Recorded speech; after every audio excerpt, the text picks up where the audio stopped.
Hi, everyone. Ariana Friedlander here with Rosabella Consulting, and welcome to the Co-Creators in Conversation interview series, where we celebrate leaders who are challenging the status quo and creating economic value by genuinely caring about their people.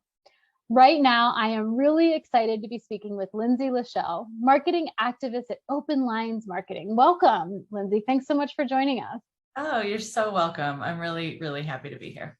Yeah, I wonder to start if you could tell listeners a little bit about yourself and what you do at Open Lines Marketing. Sure. And what the heck is a marketing activist? Right? I know. I mean, it's such a cool title. Thanks. When you can give yourself your own title, like, why not? Right. Right. Yeah, for sure. Yeah. So that's that. I mean, if you think about it, like that kind of says everything. My theory of change is basically that if underrepresented and under-resourced entrepreneurs and business leaders have better marketing, then their businesses will be stronger. They will have more economic power. They will have more access. They will have more opportunity. Like, I think mediocre marketing is easy to accomplish with a lot of money.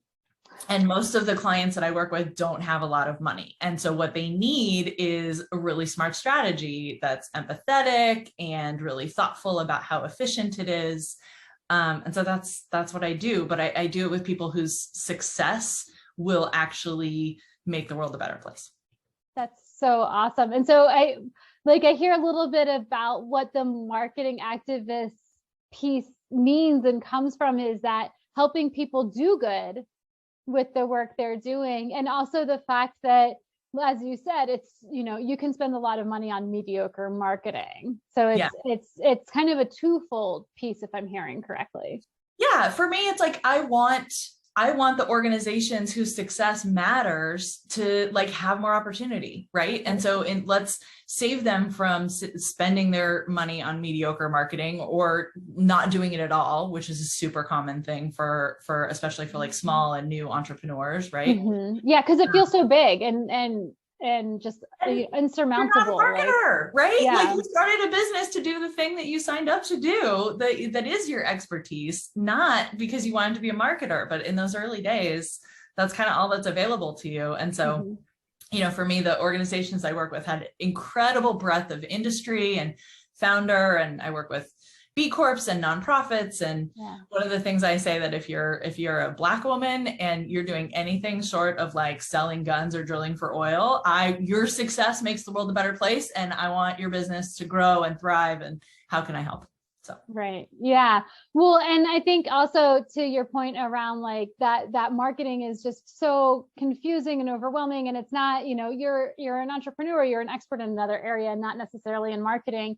I think one of the other challenges I've experienced and I see entrepreneurs struggle with is marketing based on what you should do.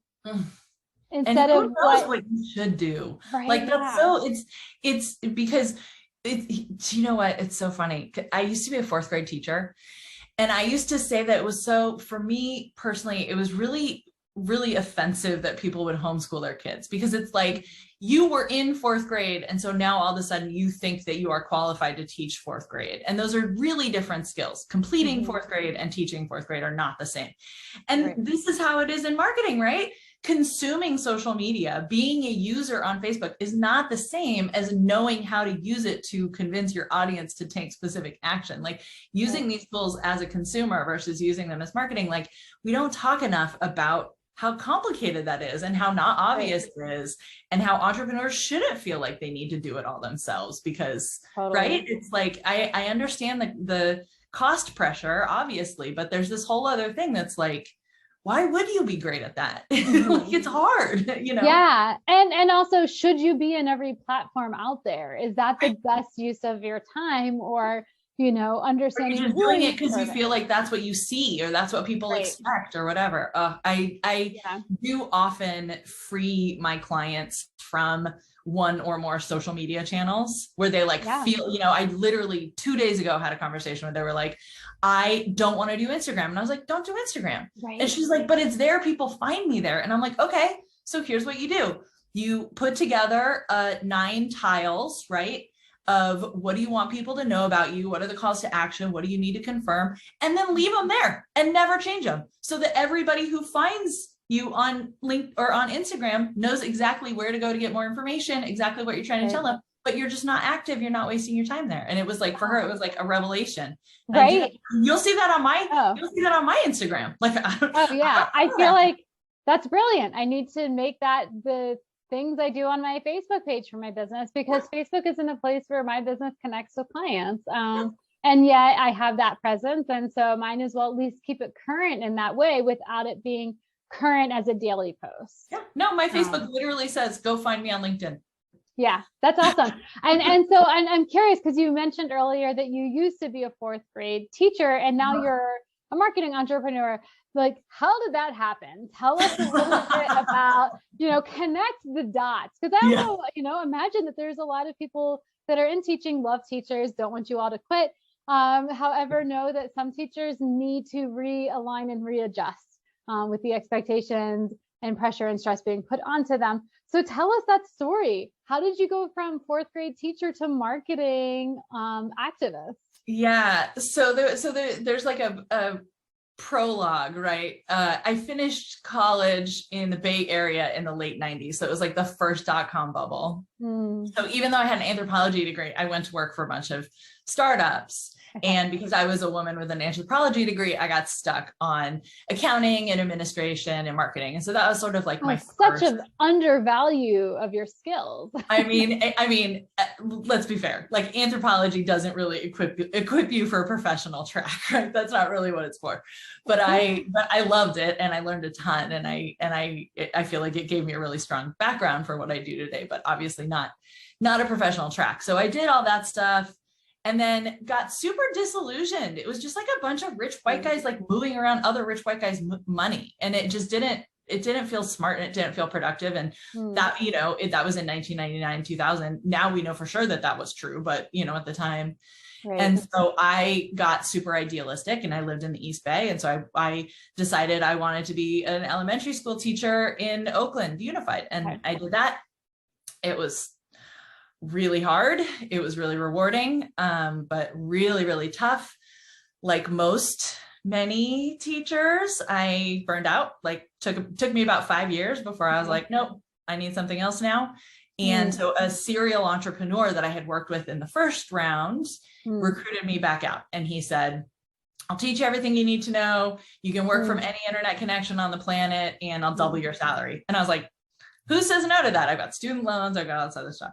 So I've been in digital product, content, marketing, sort of those pieces ever since then. Okay. And so you got this offer to transition back into for-profit work. Were you in a position in an organization then, or was he saying, hey, you can do this, I'll be your first client, and set you up to work with other clients? No. So I actually worked for him. He was my boss. Okay. And then from there I had no idea that there was such a thing as a marketing agency. Okay. Like, I had no experience with this business. I knew that marketing was a thing, and obviously ads, but I had no idea. And I didn't know the skill set that I had developed working for this guy for so many years was actually really relevant to agency work. So So when I went back into the job market, then marketing agencies started to come up. And so I worked for a couple of them, and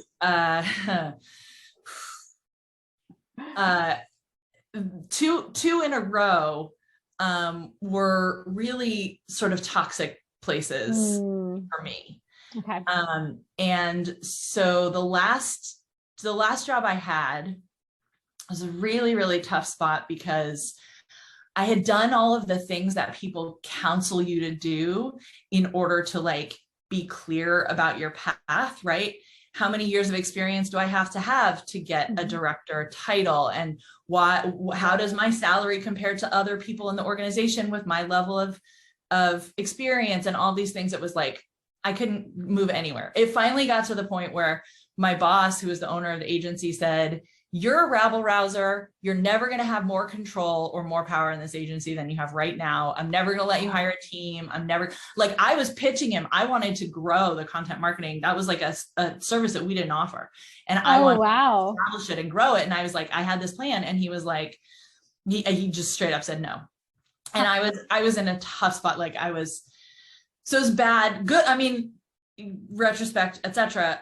I'm so glad that he did, right? Because I at the time, I was married and my husband was, I don't remember, or underemployed.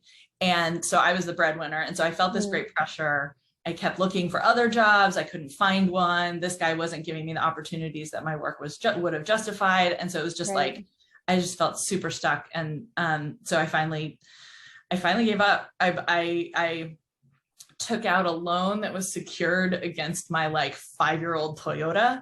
And I quit my job and started my agency. And so I had one client that had followed me. It was my client, had followed me through a couple agencies. And I went to him first and I said, I'm thinking about going out on my own. And he said, I'm your first client. Let's do it. Wow. And it just went from there. And so you say you gave up.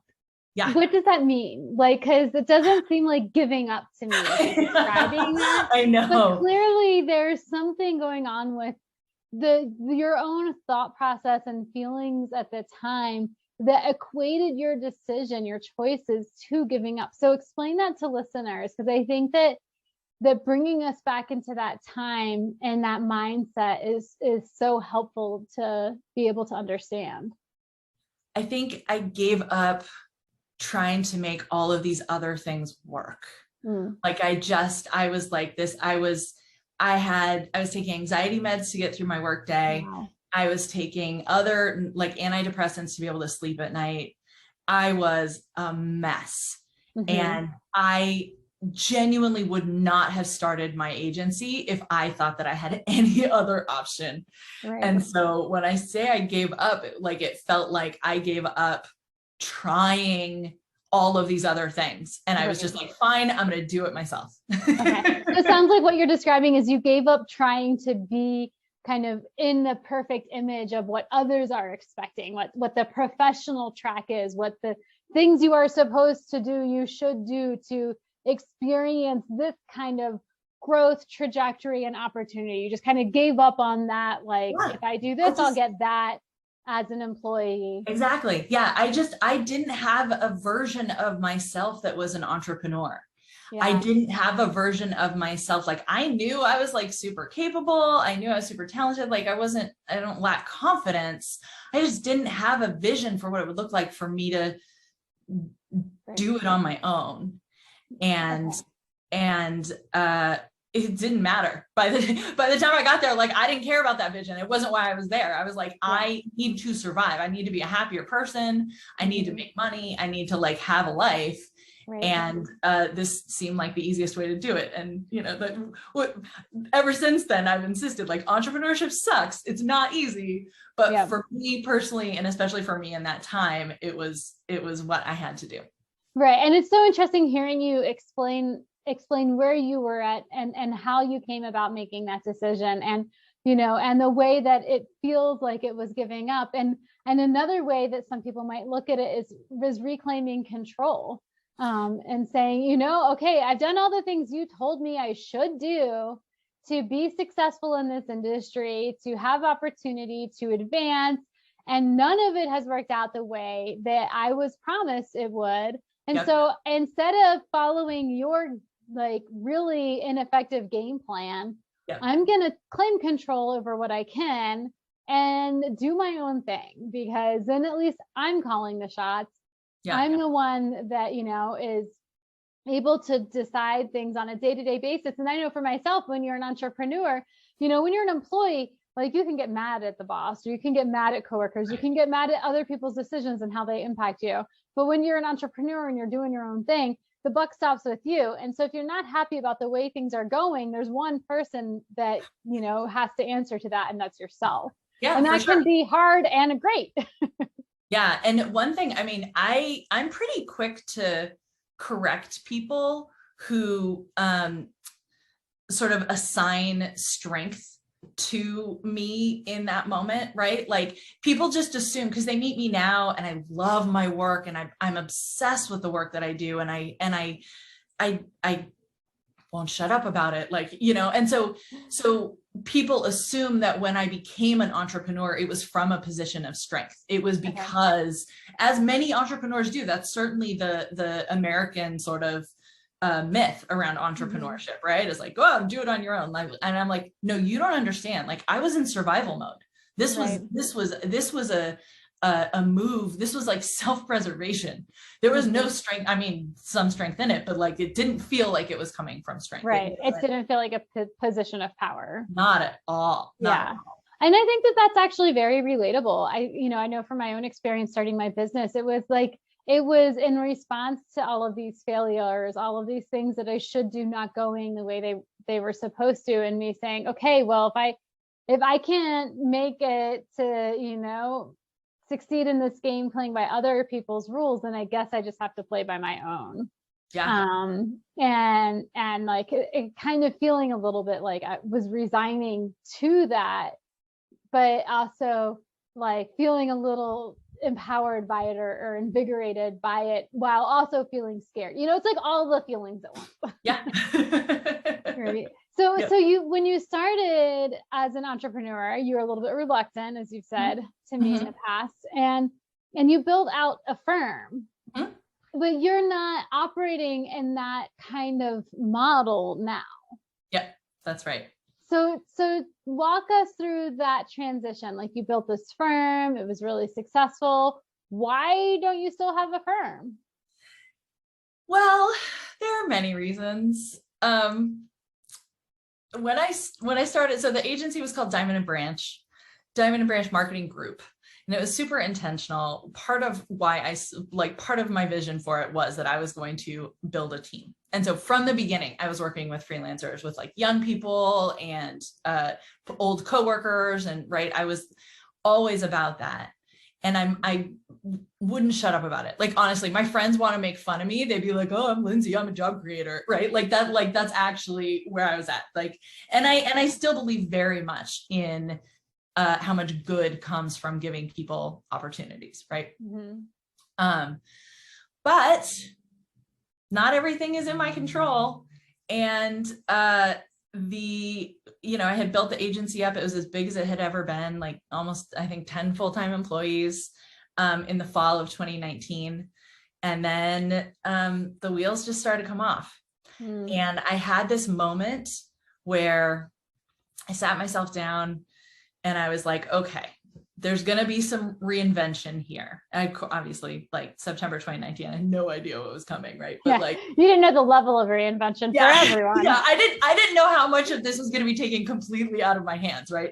Yeah. But I sort of sat down and I was like, okay, my world, what do I want from this job? Like, do I want to, you know, continue to hire, continue to work with young people and train? And like, how is this? Do I want like the client work? Where am I with this? What do I want?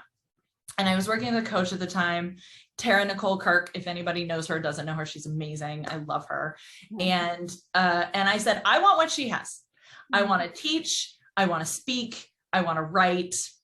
I want to like, so I had at this point with a partner developed a workshop that was designed to get a like complete multi-channel marketing plan in one day for nonprofits. Yeah. So it was like I had taken my teacherness curriculum building, and then I had taken my agency experience in building marketing strategy, and I put them together and I had built this workshop. And I was like, I want to teach this. And so I had this vision, and I can't even tell you, I remember exactly where I was, like laptop, swimming suit, poolside, my favorite hotel in Palm Springs. And I immediately rejected it. I like wrote down all this whole thing of what I wanted and immediately was like, you're not Tara Nicole. Nobody wants to pay you. You're not going to make a life like just selling what's in your own brain. Don't be an idiot. And I just like, okay, so buckle down. How do I get back to building the agency? Okay. So the wheels are falling off. You go on this retreat, you have this vision of, I want to operate in this other way, not being this marketing firm, but sharing my knowledge, speaking, you know, creating avenues for people to be more effective in their marketing and thereby creating opportunity because that speaks to you. And then you said, psh, nobody's going to pay you to do that, Linz. No one's going to pay you. That's literally what my brain said. And I'm so mad at myself. I'm usually really good. My inner critic, her name is Lucy. I think of her a lot like like Lucy from Peanuts, you know, like she acts like she wants to help you, but she's really bitch. Usually I know when it's Lucy, but in this case, I did not hear her voice. I heard mine. And so when you say you heard your voice, what does that mean? Like you thought this was the rational choice. This was the logical, so this wasn't an emotional knee-jerk reaction to say, who do you think you are? This was like let's be more pragmatic here. Yeah, that's exactly. That's what it felt like. That's what it sounded like at the time. Right. And I think it's so important to just bring awareness to that, because I know I have a really cruel, mean inner critic, and not everyone does, first of all. But second of all, our inner critics can really masquerade as, looking out for our best interests. Yeah. At times. And I think that, it's super easy to spot the cruel one, right? Like, wow. Like you said, Lucy's a bitch. And so it's really easy to spot that and to see it and go, that's my inner critic. But those times it appears to be really looking out for your best interest, to be pragmatic, to encourage you in these more rational ways. It's so much sneakier to spot and to say, oh, that's not my truth. That's my inner critic talking. That's my fear. Yep. So tell us, like, you rejected it. You went back to, okay, this is how we're going to put the wheels back on this bus, instead of, I'm going to trade in the bus for a VW Bug. Yeah. So instead of doing that, you kind of strategize how to put the wheels back on the bus. You go out to put the wheels back on the bus. What is it like recognizing, whoops, that was my inner critic. Lucy, no, thank you. I'm going to go down this path of the vision I did establish that beautiful day. And was it Palm Springs? It was, yeah. Which I live there now. Not. Oh wow! You've really come full circle. Your vision didn't just involve like doing these things, but also being in this place year round. No, I'm like thinking, I'm like looking out the window. It's like, this is exactly the view that I had, right? Like same mountains, just like, obviously I'm in my office, not next to the pool, but so one thing that I really try to do, and this is because I've been to a lot of therapy and I'm a huge fan of cognitive behavioral therapy practices. So one thing I try to do is act on what is observable and not on what I think is true. And so tell us more about that distinction. I mean, I just like, there's been a lot of moments in my life where I'm just like, I don't think of myself that way. But if you look at the evidence, this is like, it's undeniable that this is how people think of me, because you get this and you get this and you get this. And so you sort of like, for me, I'm like constantly fact checking my assumptions against what's observable, what's an actual thing I can point to. And does that confirm or deny the thing that I was acting on? And can you give us an example of the evidence that makes you aware of that distinction between kind of how you imagine yourself or envision yourself and how you truly are being? Oh, it's so personal. I don't know. Okay. I'm like, it's really hard. I think that this is really powerful. That's why I asked, because I think, it's funny because I was literally just listening to an episode of the Hidden Brain podcast where they were, they were talking about how we perceive and judge ourselves differently than we judge other people. And what they were saying was, the research shows that when we evaluate ourselves based on our thoughts and our intentions, whereas when we are evaluating other people, it's based on their behavior. And so we respond differently and judge people differently than we judge ourselves, because we don't look at our own behavior. So that's why I was curious, like, I wonder if there was maybe a specific, kind of behavior or something that you saw as like this evidence of, oh, I say I want this and I say I intend this, but I keep doing this other thing that is not getting me to where I want to go? No, for me, it's sort of different. It's like looking at other people's behavior to fact check my assumptions. So like one thing that this is weird, but like we love weird. I remember a lot when I was younger, when I was a teenager and in my 20s and like dating and bad at it. A lot of people, men and women, would say to me, you don't know the power that you have over people. And I used to just blow that off because I would be like, I don't know what that means. Like, I'm an oldest kid and I'm smarty pants. And so I'm just like kind of a steamroller. That's sort of how, like, I just sort of ignored it. Right. But then sort of the more therapy I got and the more I sort of listened and looked for those cues, I started to really come to understand that, like, and by the way, the Gallup Strengths Finder like confirms this, right? Well, so one of your strengths is what? Command? No, it's activation, activator. Activation, okay. So one of the things I've started to come to understand, like I knew it because it was part of my reality when I was 20, I was a stage manager. Yeah. And I remember saying, like, I have this magic power. I can tell people what to do and they'll still like me. And that was true when I was an elementary school teacher, and now as a consultant, it's a tremendously powerful thing, but I didn't really want to believe it. I didn't really understand it. I couldn't see it in the same way when I was younger. And it was like the collected data of the way people treat me and where I find myself being effective. It's pretty much undeniable. Yes, I'm very good at telling people what to do. Like, that's just okay. So the evidence for you was more of like this cause and effect of, here's this strength within me I have been denying, and it could likely be because as a woman I'm not supposed to be this way, right? Like we're not, we're not supposed to be bossy, right? That's how women get labeled, especially as young girls. If you're exhibiting leadership behavior, you're bossy, and that's a bad thing. But if a boy does it, it's celebrated as leadership. So we receive those messages. Maybe you received similar messages and kind of denied, stamped down, like, no, that's not me. I'm not that. And then I'm helping, I'm supporting. I'm like, I would try to reframe it in a way of like being productive and like, all of that kind of stuff. Yeah. And so then you start to hear that feedback, and then you start to see kind of that evidence of, oh, okay, so I say or I do this, and this is the impact I have. This is the results. These are the outcomes. Yeah. This is what I'm able to rally people to do. This is what I'm able to accomplish through this actually like telling people what to do. Right. So this awareness, it sounds like, then helped you shift from, oh, I need to put the wheels back on this bus, to I need to actually embark on this other vision. So what happened was the wheels started to come off. I tried to put them back on. They came off. I tried to put them back on. It was like one of these sort of things.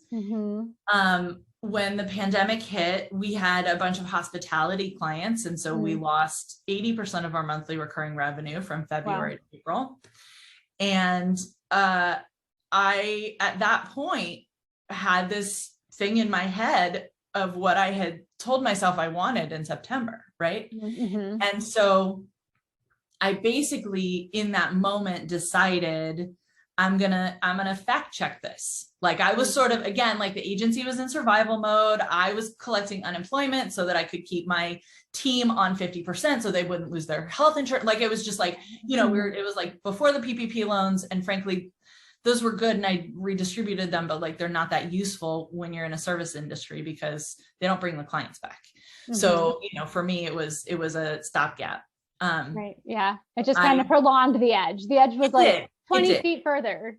Yeah. Yeah. Not like it was really, frankly, quite wonderful to get tangible support from the government that like felt more helpful than hurtful. Love that. But otherwise it was like not great. Yeah. And so I started at the same time that I'm like hustling, trying to like get any client to come back or a new client to sign up. Nobody's signing 6-figure marketing deals in the spring of 2020. Like, give me a break, summer 2020. Nobody wants that. Right, yeah. But I'm starting to have these new conversations where people are saying, I need a marketing plan. I don't need the team to do it. I just need somebody to tell me what to do. And I was like, which you're good at. That's a thing I can do, right? And I was like, I have this framework that I've been using with my clients and teaching teaching to nonprofits. And so I took that framework, I adapted it into a consulting model. I put it in front of 5 prospects and 3 of them closed. And so I was like, okay, so that to me is the database. That's the evidence that I needed, that there was potential, that I maybe shouldn't have disregarded this vision that I had so easily, because there were in fact people who were willing to pay me for doing this thing that I wanted to do. Right. And so ever since then, that basically, like, I, demonstrated that was going to work, and then fired all my agency clients, the ones that were left, God bless them, including client number 1, that had been with me since the beginning. One client still remains, they would not be fired. So I have like one client that's still on a monthly retainer for, I just do strategy and stuff like that for them. Yeah. But that transition, it was a corner, because let me tell you, like, this is my dream job. I am happy every day. I'm working with my clients in a new way. My life is easier because I don't have employees. Like, it was a revelation. It's really amazing. Wow. That does sound amazing. And now I understand too, some of that evidence was also, okay, I'm hearing this need. I keep hearing this need. I'm hearing this need from a few different people. And so then you say, well, let me see if I can respond to this need in a way that resonates enough for people to say, yes, I want that. Do you know what I say? The hardest thing about being an entrepreneur is that, like, on the same day, you're supposed to be over here so committed to what you're doing that you're willing to tough it out and dig in. And, like, you have to have confidence in what you're doing. At the same time, that you need to be willing to hear from your customers and watch the market and understand demand. And, like, how do you keep, I see so many entrepreneurs that have a really struggle because they're way too committed. Over here, they like don't commit to anything, and they're like changing and trying new things and like ideas. And over here, they're like too boneheaded to see what the market is trying to teach them, For sure. That's where I try to live. It's hard. It is. It's so hard. And that actually is a great segue into the question I always like to ask to wrap up these interviews, because we're at time. It's gone by so fast. Which is, what does co-creating mean to you, and how does that look in your business? Because that tension you're describing, I find, is part of that, like, struggle for any leader, is how do you stay true and respond to needs simultaneously. So tell us what that looks like for you. Yeah. So it's glorious, because like I said, I have this marketing framework, right, that I developed, and I haven't seen anyone else use these tools in this way. The framework is completely agnostic.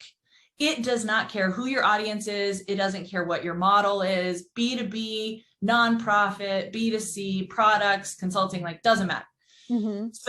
So basically the process is, my client brings with them all of their expertise and passion and experience and everything that they know about their work and their people. And together we organize it into the framework. And that is the thing that gives us the most efficient, most empathetic marketing plan that we could build. So it's really, I cannot do it without them. Like, back in the agency days, we would do this thing where I'd be like, okay, we'll build your strategy. And we would like take it in all the information, do all the research, and then we would do it. And now it's like, no, that doesn't work anymore, because I need my clients to be bought in on what's going to happen. I need them to experience it with me. And a lot of things, I'm not going to lie, a lot of things we actually do in like a much more laborious way than is necessary, simply because I need them bought in, right? I need them having the marketing plan doesn't do anybody any good. You have to execute. And so getting them committed to it is a part of the process. And so I use the word co-create, like together we co-create your marketing strategy. And I so relate to that, because all the work I do too with Rosabella Consulting and coaching is around co-creating. And And it makes such a huge difference. I mean, any leader that's navigating change, trying to shift culture, trying to create conditions for more collaborative environment and to collaborate more efficiently, you know, there's going to be all of these ways you should do it. And you can hire that consultant or someone that's going to tell you the right way.